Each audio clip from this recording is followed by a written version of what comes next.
नमस्कार दोस्तों, आज से संसद का बजट सत्र शुरू हो गया है और इस मौके पर प्रधानमंत्री नरेंद्र मोदी ने महत्वपूर्ण बयान दिया है। उन्होंने देश के समग्र विकास और आर्थिक मजबूती को लेकर अपनी प्रतिबद्धता दोहराई। साथ ही उन्होंने इस बार के सत्र को लेकर एक बड़ी बात भी कही जो पिछले 10 सालों में पहली बार हुई है। क्या कहा प्रधानमंत्री मोदी ने, आइए जानते हैं इस रिपोर्ट में। बजट सत्र की शुरुआत से पहले प्रधानमंत्री नरेंद्र मोदी ने मीडिया को संबोधित करते हुए कहा कि उनकी सरकार देश के समग्र विकास के लिए मिशन मोड में काम कर रही है। उन्होंने कहा कि इस तीसरे कार्यकाल में हम राष्ट्र के व्यापक विकास की दिशा में मिशन मोड में आगे बढ़ रहे हैं, चाहे वो भौगोलिक हो, सामाजिक हो या आर्थिक। समग्र विकास के प्रति हमारी प्रतिबद्धता पूरी तरह स्पष्ट है। नवाचार, समावेशन और निवेश हमारी आर्थिक रोड मैप की नींव रहे हैं और हम इसी दिशा में मजबूती से आगे बढ़ रहे हैं। प्रधानमंत्री मोदी ने इस सत्र को लेकर एक और महत्वपूर्ण टिप्पणी की। उन्होंने कहा कि इस बार संसद सत्र से पहले कोई बाहरी उकसावे या व्यवधान नहीं हुए। उन्होंने इसे पिछले 10 वर्षों में पहली बार होने वाली एक सकारात्मक बात बताया। आज अपने एक बात जरूर नोटिस की होगी, खास तौर पर मीडिया कर्मियों को इस पर ध्यान देना चाहिए। शायद ये पहली बार हुआ है कि 2014 के बाद कोई संसद सत्र शुरू होने से पहले किसी बाहरी तत्व द्वारा कोई उकसावा या व्यवधान नहीं हुआ। पिछले 10 वर्षों में हर सत्र से पहले विदेशों से उकसावे की कोशिशें होती थीं और यहां भी कुछ लोग इसे हवा देते थे, लेकिन इस बार ऐसा कुछ नहीं हुआ। इसके लिए मैं सभी को धन्यवाद देता हूं। आज बजट सत्र के प्रारंभ में मैं समृद्धि की देवी मां लक्ष्मी को प्रणाम करता हूं।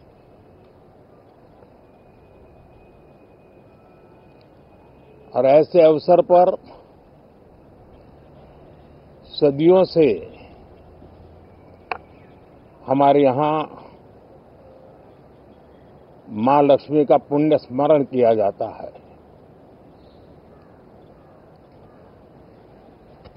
सिद्धि बुद्धि प्रदे देवी, सिद्धि बुद्धि प्रदे देवी, भुक्ति मुक्ति प्रदायिनी, भुक्ति मुक्ति प्रदायिनी, मंत्र मूर्ते सदा देवी, मंत्र मूर्ते सदा देवी, महालक्ष्मी नमोस्तुते, महालक्ष्मी नमोस्तुते।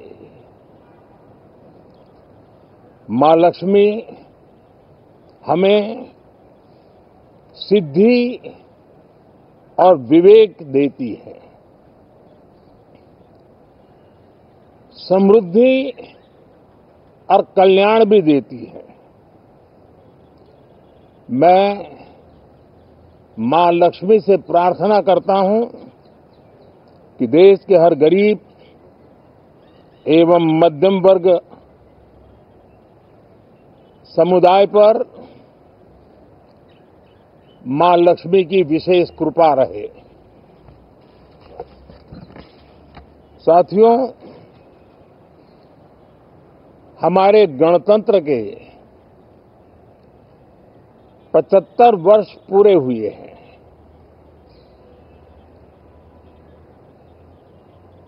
और ये हर देशवासी के लिए सर्वाधिक गौरवपूर्ण है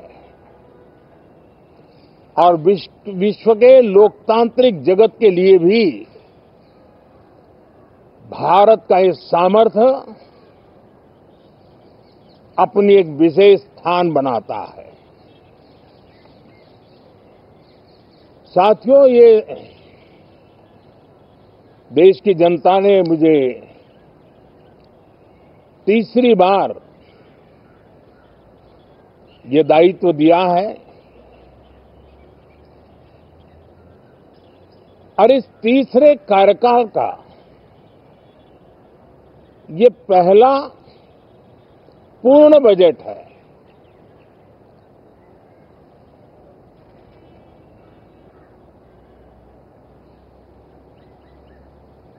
और मैं विश्वास से कह सकता हूं कि 2047 जब आजादी के 100 साल होंगे विकसित भारत का जो संकल्प देश ने लिया है, ये बजट सत्र, ये बजट एक नया विश्वास पैदा करेगा, नई ऊर्जा देगा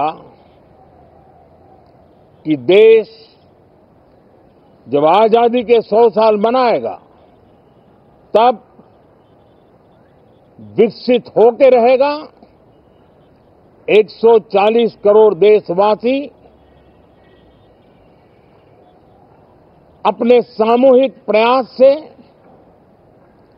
इस संकल्प को परिपूर्ण करेंगे। तीसरे टर्म में हम मिशन मोड में देश को सर्वांगीण विकास की दिशा में, चाहे वो भौगोलिक रूप से हो, सामाजिक रूप से हो या आर्थिक भिन्न भिन्न स्तर के संदर्भ में हो, हम सर्वांगीण विकास के संकल्प को लेकर के मिशन मोड में आगे बढ़ते जा रहे हैं। इनोवेशन, इंक्लूजन और इन्वेस्टमेंट, ये लगातार हमारे आर्थिक गतिविधि के रोड मैप का आधार रहा है। इस सत्र में हमेशा की तरह कई ऐतिहासिक बिल पर सदन को चर्चा होगी और व्यापक मंथन के साथ वो राष्ट्र की ताकत बढ़ाने का काम करने वाला कानून बनेंगे। विशेषकर नारी शक्ति के गौरव को पुनः प्रस्थापित करना, पंथ संप्रदाय के भेद से मुक्त होकर के हर नारी को सम्मानपूर्ण जीवन मिले, उसको भी समान अधिकार मिले, उस दिशा में इस सत्र में कई महत्वपूर्ण निर्णय लिए जाएंगे। Reform, perform and transform. जब विकास की तेज गति को प्राप्त करना होता है तो सबसे ज्यादा बल रिफॉर्म पर रहता है। राज्य और केंद्र सरकार ने मिलकर के परफॉर्म करना होता है और जन भागीदारी से हम ट्रांसफॉर्मेशन देख सकते हैं। हमारा युवा देश है, युवा शक्ति है और आज जो 20-25 साल की आयु के नौजवान है, जब वो 45-50 साल के होंगे तब वो विकसित भारत का सबसे बड़े बेनिफिशियरी होने वाले हैं। उम्र के उस पड़ाव पे होंगे,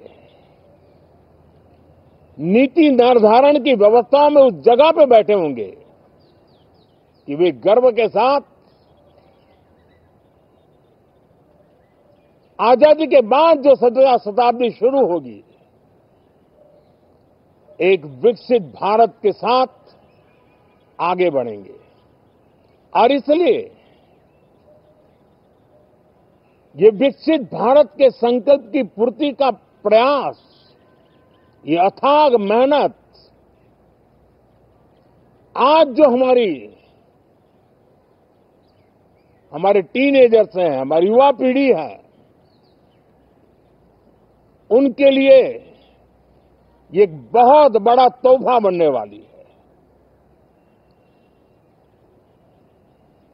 जो लोग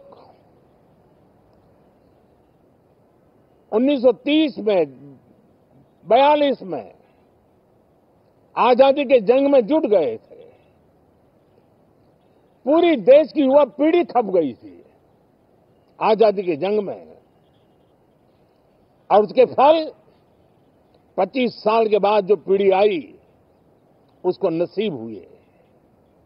उस जंग में जो नौजवान थे उनको नसीब हुए। आजादी के पूर्व के वो 25 साल आजादी के जश्न मनाने का अवसर बना। वैसे ही ये 25 वर्ष समृद्ध भारत, विकसित भारत, ये संकल्प से सिद्धि और सिद्धि से शिखर तक पहुंचने का देशवासियों का इरादा। और इसलिए इस बजट सत्र में सभी सांसद विकसित भारत को मजबूती देने के लिए अपना योगदान देंगे।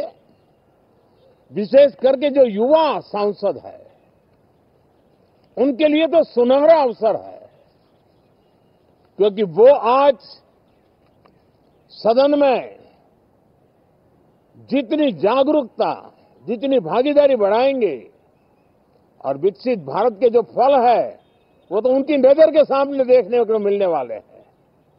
और इसलिए युवा सांसदों के लिए एक अनमोल अवसर है। साथियों, मैं आशा करता हूं कि हम देश की आशा आकांक्षाओं के इस बजट सत्र में खरे उतरेंगे। साथियों, आज एक बात आपने जरूर नोट की होगी, मीडिया के लोगों ने तो जरूर करनी चाहिए। शायद 2014 से लेकर अब तक शायद ये पहला पार्लियामेंट का सत्र है कि जिसके 1-2 दिन पहले कोई विदेशी चिंगारी नहीं प्रगटी है। विदेश में से आग लगाने की कोशिश रही हुई है।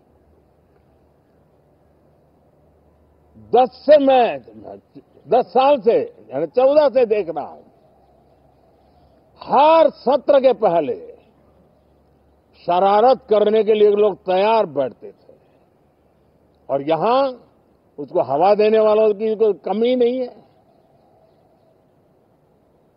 ये पहला सत्र मैं पिछले 10 साल के बाद देख रहा हूं कि जिसमें किसी भी विदेशी कोने से कोई चिंगारी नहीं हुई। साथियों, बहुत बहुत धन्यवाद।